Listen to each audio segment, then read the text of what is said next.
Aujourd'hui, étudions la parole de Dieu avec le sermon intitulé « La vie en relation avec Dieu » en ce 108e anniversaire de la naissance sacrée du Christ An Sanron.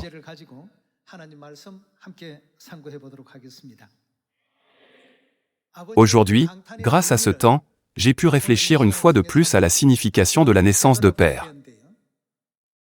Si le Christ An Sanron n'était pas venu sur cette terre, nous aurions été dans une situation où nous ne pouvions qu'affronter la mort en tant que grands pécheurs du ciel.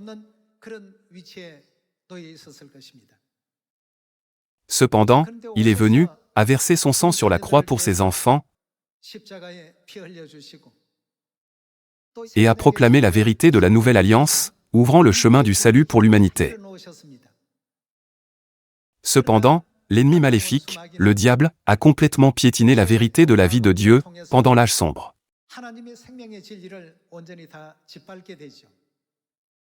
Personne n'a pu rétablir la vérité qui a été piétinée. Ce n'est que lorsqu'il vient que nous pouvons distinguer ce qui est bien de ce qui est mal. Frères et sœurs, si notre Père Céleste n'était pas venu, notre avenir n'aurait été rien d'autre qu'un sombre châtiment en enfer. Cependant, lorsqu'il est venu, il nous a guidés correctement, afin que nous ne terminions pas dans cet enfer douloureux, et par les enseignements de la vérité de la nouvelle alliance, il nous a ouvert grand la porte de la gloire du ciel éternel, n'est-ce pas? Si Père n'était pas venu sur cette terre, quelle aurait été notre relation avec Dieu? Cela n'aurait été rien de plus que la relation entre le bourreau qui exécute la peine et le pécheur qui la reçoit, une relation dont nous ne pouvions pas nous échapper.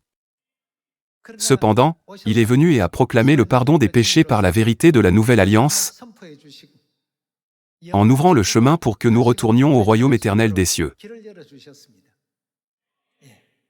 Cela seul est vraiment incroyable pour nous. Pourtant, ce qui est encore plus étonnant, c'est le fait que notre Mère Céleste que nous avions perdue est venue sur cette terre. Cependant, ses enfants n'avaient ni les yeux pour la reconnaître, ni le cœur pour la réaliser.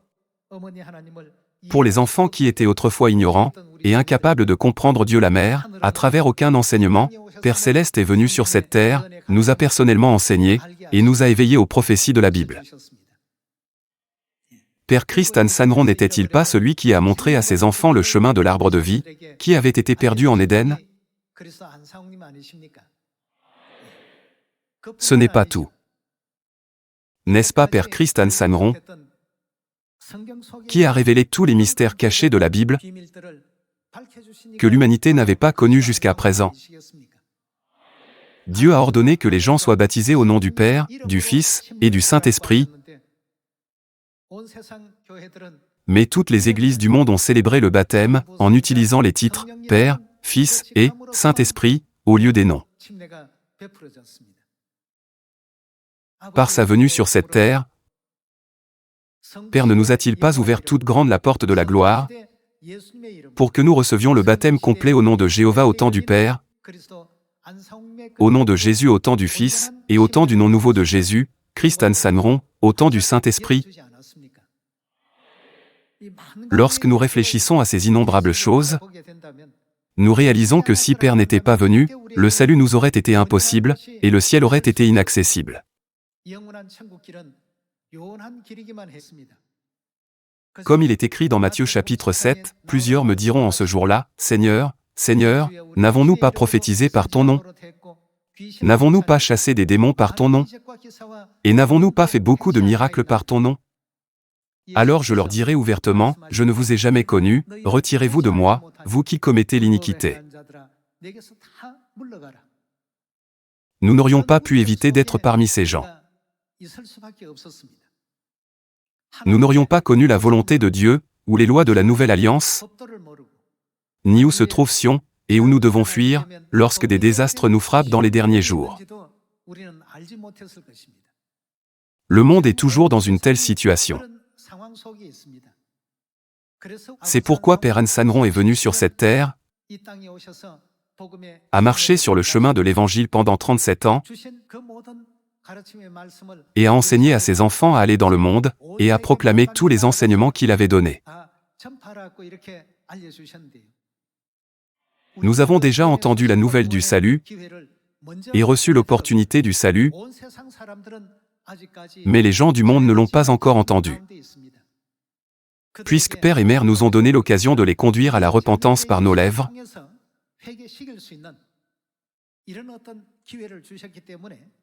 nous devons prêcher cet évangile dans la Samarie et jusqu'aux extrémités de la terre. Nous devons devenir ceux qui font savoir à tous les gens du monde que Père Céleste est venu sur cette terre et que Mère Céleste est venue également sur cette terre.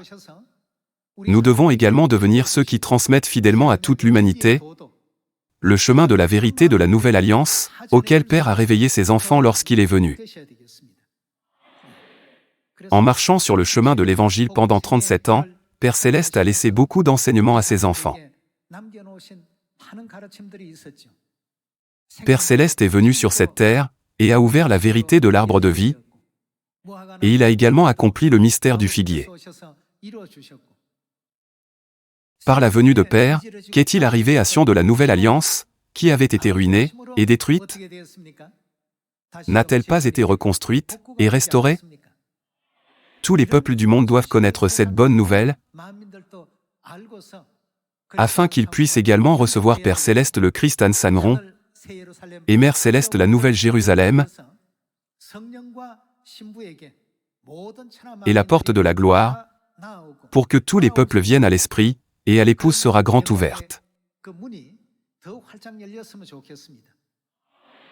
En cette nouvelle année, l'Évangile doit être prêché dans tous les pays, toutes les régions, toutes les villes, et tous les villages, qui n'ont pas encore entendu la nouvelle de la vérité. Partout où vous allez dans le monde, lorsque nous disons « Christ An-Sanron », ils peuvent répondre « Ah, j'ai entendu parler de cette vérité ». Et lorsque nous disons « Vous devez croire en Mère pour être sauvé », ils peuvent répondre « Oh, j'ai entendu parler de cela ». En 2026, nous devons faire tous les efforts possibles pour que nos espoirs se réalisent, plutôt que de garder vaguement l'espoir.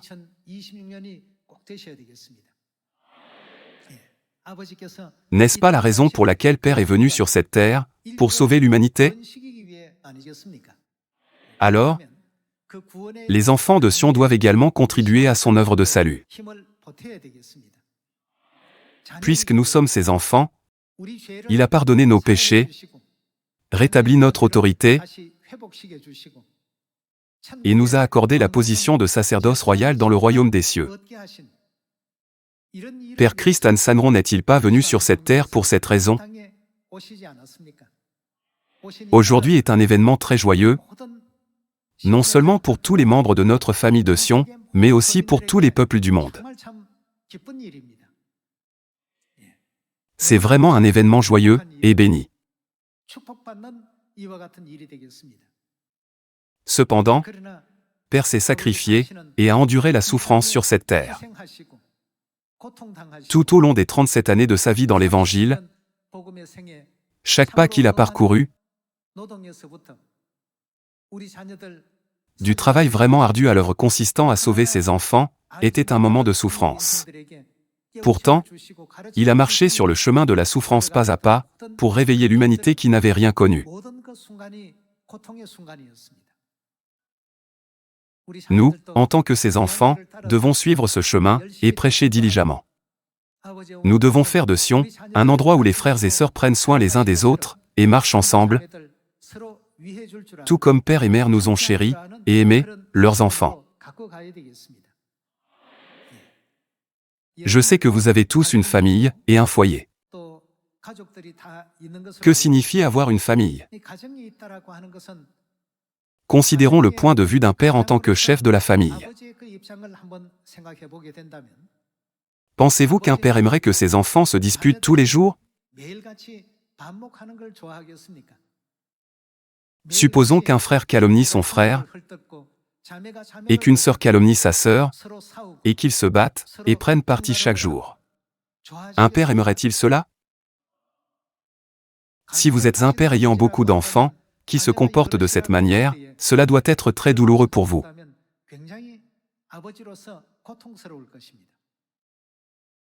Si nous comprenons cela, nous devons nous efforcer de sonder le cœur de Père Céleste. Physiquement, nous sommes nés sur cette terre dans différentes familles, de différentes régions, avec divers dialectes et diverses apparences. Cependant, d'un point de vue spirituel, ne sommes-nous pas tous frères et sœurs? Avez-vous l'impression que nous sommes frères? Avez-vous l'impression que nous sommes sœurs? Si nous avons l'impression d'être frères et sœurs, nous ne devons jamais nous disputer, ni être en désaccord. Nous ne devons pas nous calomnier les uns les autres. Dieu ne nous donne-t-il pas le commandement « Aimez-vous les uns les autres » dans l'Évangile selon Jean chapitre 13? C'est ce que père et mère ont toujours souligné à leurs enfants. Quant à la mesure de cet amour, Jésus en a expliqué la profondeur et l'intensité en disant « Comme je vous ai aimé, vous aussi, aimez-vous les uns les autres ».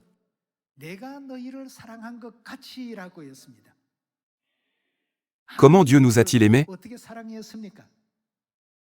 N'est-il pas écrit dans la Bible qu'il nous a tellement aimés qu'il a même donné sa vie pour nous? Nous devons penser à nos frères et sœurs à ce point.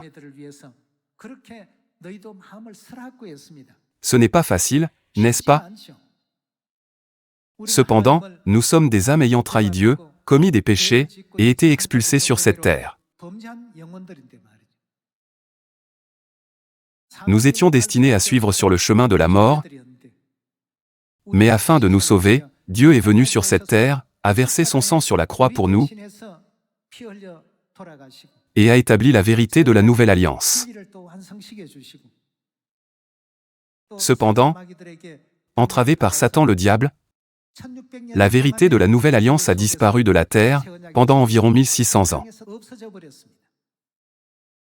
Tous les chemins pour retourner au royaume des cieux avaient été bloqués. C'est pourquoi Dieu est revenu sur cette terre, afin de nous ouvrir le chemin. Chaque fois que je pense à l'amour et au sacrifice de père et mère, je me demande si je voudrais un jour retourner dans un monde où mon côté a été percé d'une lance et où j'ai été calomnié, entravé et même pas bien accueilli. C'est inimaginable.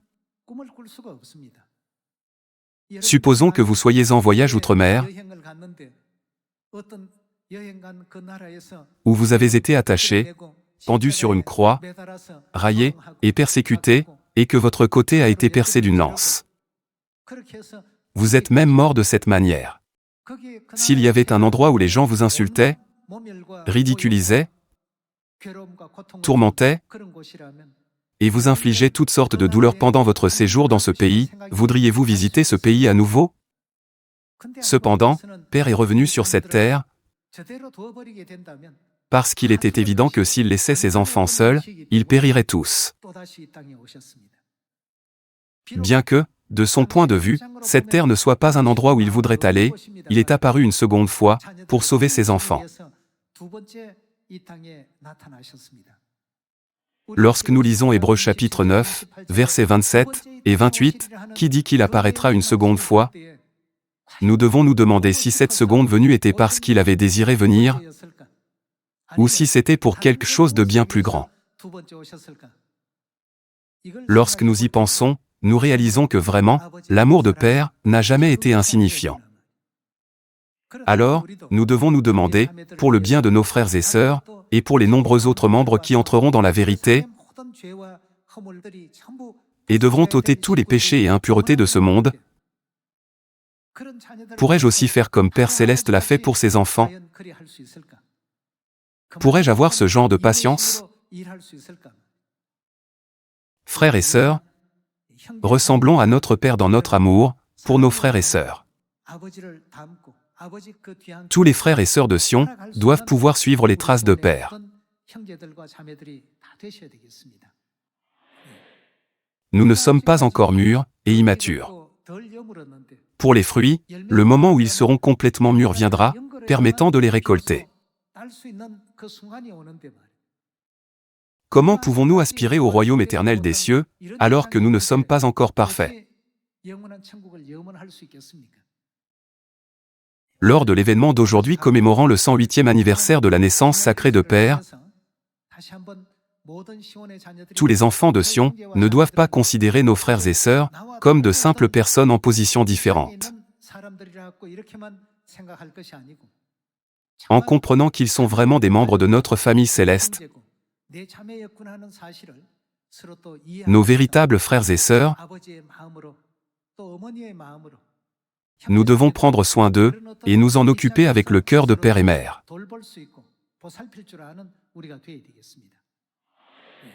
Aujourd'hui, vous voulez tous faire plaisir au cœur de père, n'est-ce pas? Je ressens la même chose. Dès maintenant, partageons la bonne nouvelle de la vie avec d'innombrables personnes sur cette terre. Comme Père Céleste nous a montré comment manger de l'arbre de vie, partageons-le avec tous dans le monde. Enseignons à tous dans le monde que Mère Céleste, la Nouvelle Jérusalem, est venue sur cette terre. Disons-leur aussi le chemin de la vérité de la Nouvelle Alliance, qui rétablit la relation rompue entre Dieu et nous, afin d'achever rapidement l'œuvre de l'Évangile sur cette terre, en attendant avec impatience la venue du Père. J'espère sincèrement que ce moment arrivera dès que possible. Si l'un d'entre vous nourrit de la haine envers ses frères et sœurs, ou s'il y a des membres qui ont des relations inconfortables entre eux, veuillez les abandonner dès aujourd'hui, avec le cœur de Père. Père Céleste et Mère Céleste nous aiment jusqu'à la mort, et on dit « Aimez-vous les uns les autres, comme je vous ai aimé, vous aussi, aimez-vous les uns les autres. » Puisque Père et Mère valorisent tellement cette relation d'amour, nous devons devenir plus unis, harmonieux et prévenants,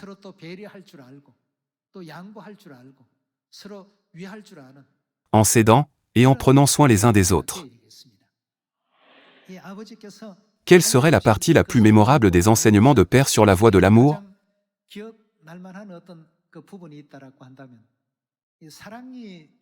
Pour faire simple, l'amour ne peut jamais être accompli si nous poursuivons uniquement ce qui nous rend heureux. Un amour centré uniquement sur soi-même ne peut jamais atteindre son accomplissement. Par conséquent, nous devons examiner cette question et demander « Suis-je heureux, mais les autres le sont-ils vraiment aussi ?» Lorsque nous nous mettons dans une position où nous pouvons prendre soin de ceux qui nous entourent et considérer les autres comme supérieurs à nous-mêmes, il n'y aura pas de malentendu entre frères et sœurs, ni de méfiance ou d'insatisfaction mutuelle, ce qui permettra d'atteindre l'union, l'harmonie et l'amour. Père Céleste a abandonné la gloire du ciel et est venu sur cette terre en chair, où il n'a pas été accueilli.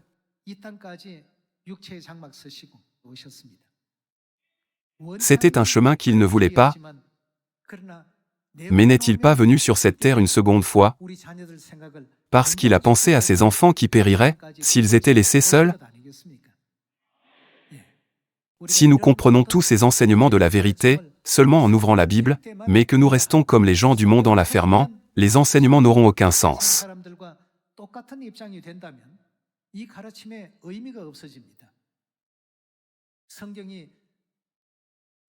Que la Bible soit fermée ou ouverte, ne devrions-nous pas être des membres de la famille céleste, laissant les enseignements de Père et de Mère vivre en nous à chaque instant?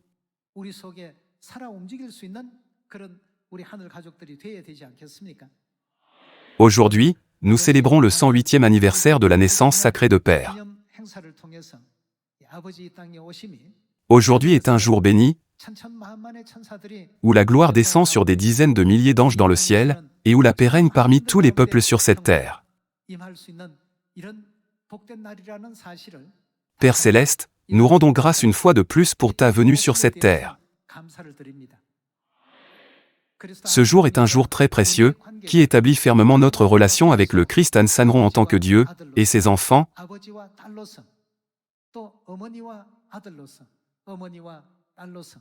Père et Fils, Père et Fille, Mère et Fils, et Mère et Fille. Durant ses 37 ans de vie de l'Évangile, il est venu en Corée, au moment où elle a traversé sa période la plus difficile, la plus douloureuse et la plus sombre. Il a fait l'expérience des souffrances de la guerre de Corée et de l'oppression sous l'occupation japonaise. Il a même vécu la Première Guerre mondiale et la Seconde Guerre mondiale. Veuillez garder à l'esprit que Père est venu sur cette terre dans l'une des circonstances les plus défavorables. Je demande à tous les membres de notre famille céleste de se consacrer à accomplir l'évangile que Père souhaite pour ses enfants.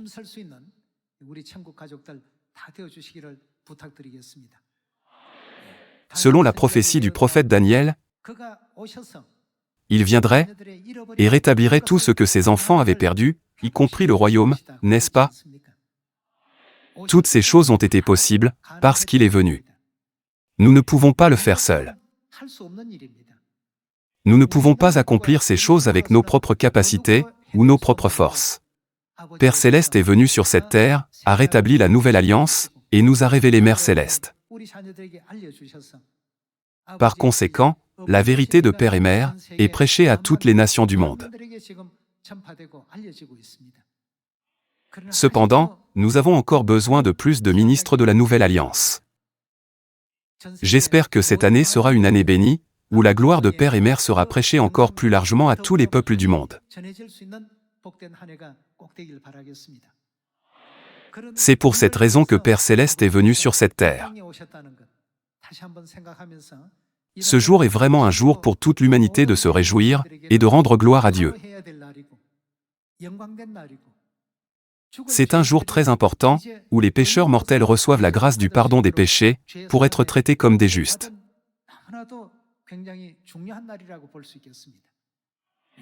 Le jour où une telle œuvre glorieuse et un avenir glorieux ont commencé, c'est le jour où Père Céleste est venu sur cette terre.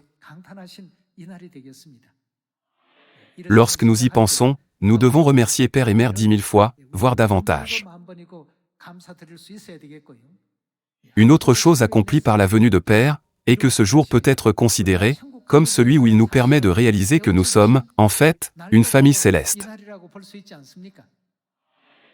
Si Père n'était pas venu, auriez-vous connu Mère? Aurions-nous pu être certains que nous sommes frères et sœurs? C'est aussi un jour si significatif, où Père est venu pour nous faire savoir que nous sommes une famille céleste. Les membres de la famille céleste doivent se distinguer des gens du monde. Si nous sommes des enfants célestes, qui jouiront de la vie éternelle et des bénédictions au ciel pour toujours, nous devons tous grandement ressembler à Père et Mère, afin que l'amour de Père et Mère déborde toujours à Sion. Je vous demande de faire tous les efforts pour que Sion devienne un endroit où la joie et les chants ne cessent jamais.